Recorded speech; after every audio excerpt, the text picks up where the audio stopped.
start with the real basic question. How did all of this go down?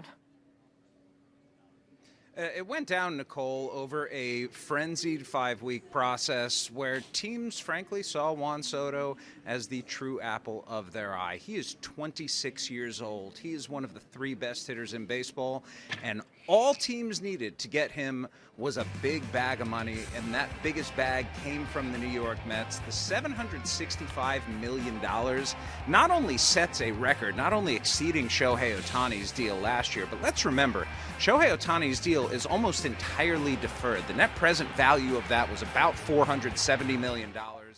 There is not a single dollar deferred in Juan Soto's contract. So not only did this beat Ohtani's deal, it absolutely crushed it, and it is the biggest contract in professional sports history. Michael just said, obviously, it's Steve Cohen who's the one who has to open the checkbook, and he opened it all the way up for this deal. You texted with him after the deal was announced. What did he tell you?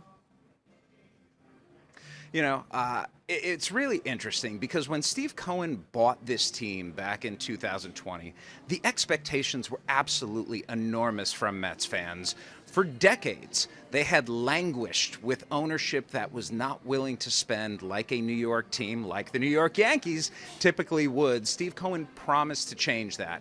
And, you know, he went out and got Francisco Lindor and signed him to an extension. He tried to get Carlos Correa, whose physical wasn't good, and ended up going to the Minnesota Twins. But he hadn't had that one moment, that one big free agent who changed the future, changed the trajectory of this franchise.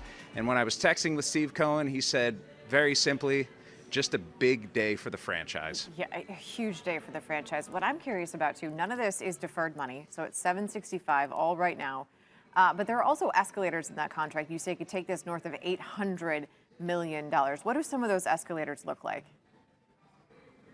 The escalators are tied in, Nicole, to the opt-out in the deal. He has an opt-out after year 5 of the contract, and if he chooses not to opt out, the average annual value of the deal will go up from $51 million to $55 million.